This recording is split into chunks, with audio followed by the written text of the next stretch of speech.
صاحب ناظم اجلاس، اس لیے یاد آ گیا کہ جو کمیٹی آج کا پروگرام کر رہی ہے ان کا نام ہے فدایان حضرت سیدنا اویس قرنی. تو میں نے سوچا کہ کمیٹی کا نام حضرت اویس قرنی پر ہے تو تھوڑا ذکر اویس قرنی بھی کروں. سبحان اللہ سبحان اور اللہ. اپنے عنوان کے تحت کروں گا، اس سے ہٹ کے نہیں.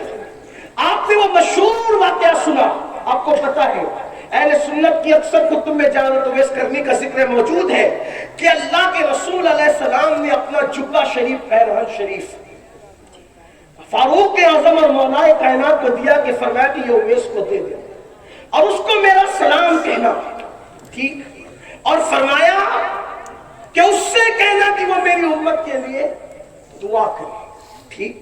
یہ واقعہ آپ جانتے ہیں، لیکن اب اس کو امام اربلی کس طرح لکھتے ہیں فقیر کے الفاظ کے جامع میں سنیں کہ جس وقت وہ رسول اللہ کا پیرہن شریف جب پہنچا ہوئے سے کرنی کے پاس، وہ ساری تفصیل آپ کو پتا ہے، اس کو ریپیٹ نہیں کرنا چاہتا، تو اویس قرنی نے رسول اللہ کا جبہ رکھا اور جبہ پہننے سے پہلے سر سجدے میں رکھ کے دعا کی، اے اللہ تیرے محبوب کی امت کو انہی کے صدقے میں بخش دے.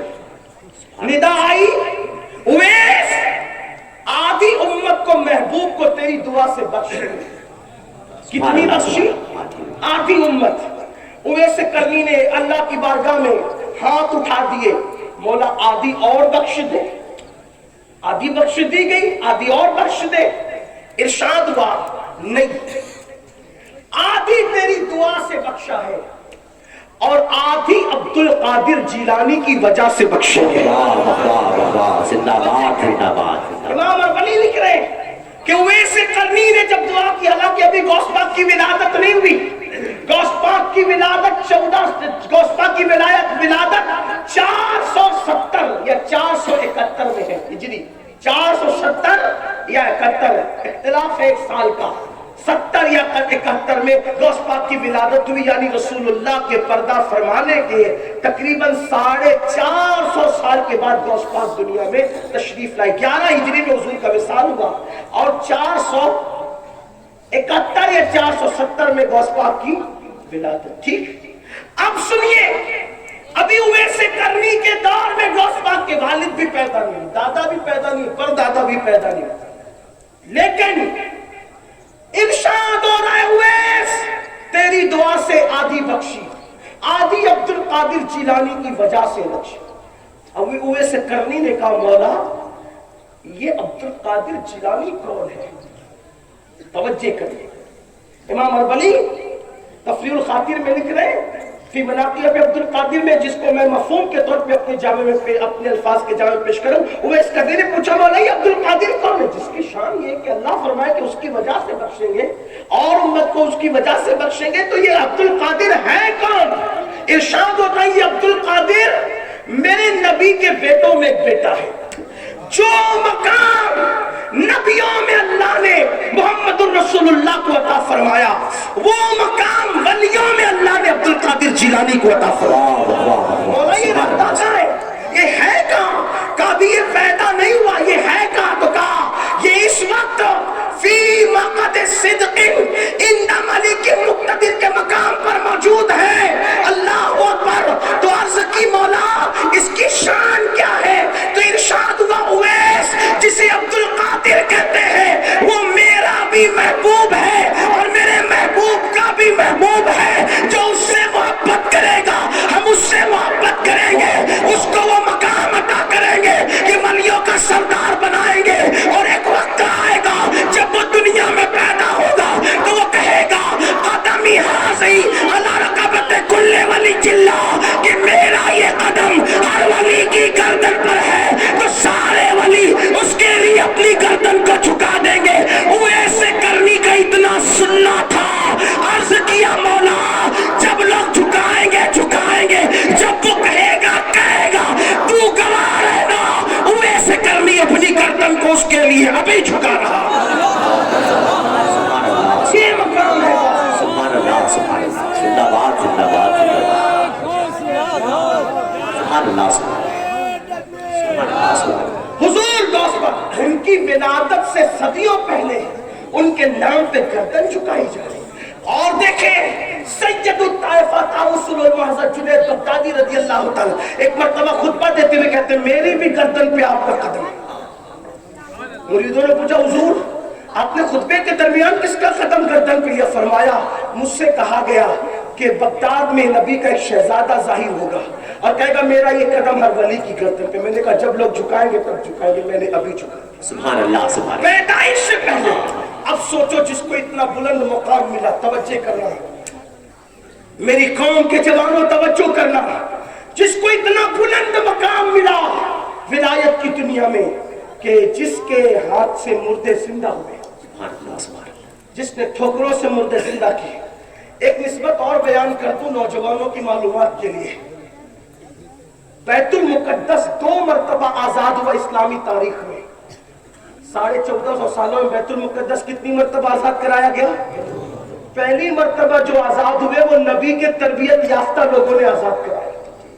بیت المقدس کو پہلی بار نبی کے تربیت یافتہ لوگوں نے آزاد کرایا, اور دوسری مرتبہ بیت المقدس کو غوث پاک کے تربیت یافتہ لوگوں نے. زندہ باد زندہ باد. گویا کہ پہلی بار بیت المقدس کو آزاد کرانے والے نبی کے مریدین ہیں, اجازت اس اعتبار سے کہہ لیں, اور دوسری مرتبہ بیت المقدس کو آزاد کرانے والے غوث پاک کے مریدین ان کے تیار کردہ لوگ.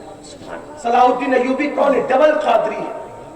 صلاح الدین ایوبی ڈبل قادری ہے. اس کے بچپنے میں اس کے والد لے گئے تھے غوث پاک کے پاس, حضور دعا کر دے. دیکھو اپنے بچوں کو اللہ والوں سے دعا دلوایا کر, کیونکہ سینکڑوں سال کی محنتیں وہاں تک نہیں پہنچاتی جہاں پر ولیوں کی دعائیں پہنچاتی, دعائیں پہنچاتی. صلاح الدین کے والد کہتے اس کے لیے دعا کرو. غوث پاک کی گردن پہ ہاتھ پھیرتے ہوئے غوث پاک نے صلاح الدین کی گردن پہ غوث پاک نے ہاتھ پھیرتے ہوئے دعا کی, اللہ اس سے وہ کام لے کہ قیامت تک اس کے کارناموں کے ڈنکے بجتے. زندہ باد زندہ باد. ہاں آپ کو یہ بھی بتا دوں کہ غوث پاک کے مدرسے سے ہر سال 3000 علماء اور محققین فارغ ہوتے تھے, اور کم و بیش 37 سال تک غوث پاک نے یہ خدمت انجام دی. اس کی تعداد بھی تقریباً 1 لاکھ سے زائد ہوتی. رسول اللہ نے 1 لاکھ سے زائد افراد تیار کر کے قوم کو دیے. اپنے نانا سے مناسبت دیکھیں, 1 لاکھ سے زائد علماء غوث پاک نے تیار کر دیا.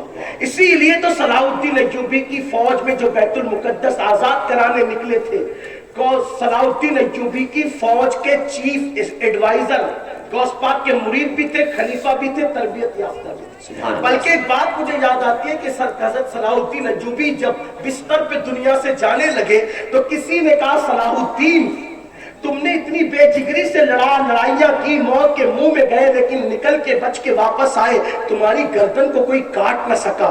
تو صلاح الدین کہتے وہ گردن پہ تلوار کیسے چل سکتی ہے جس پر مرشد غوث پاک کا ہاتھ گرایا. زندہ باد. نسبتیں دیکھیں. سبحان اللہ سبحان اللہ.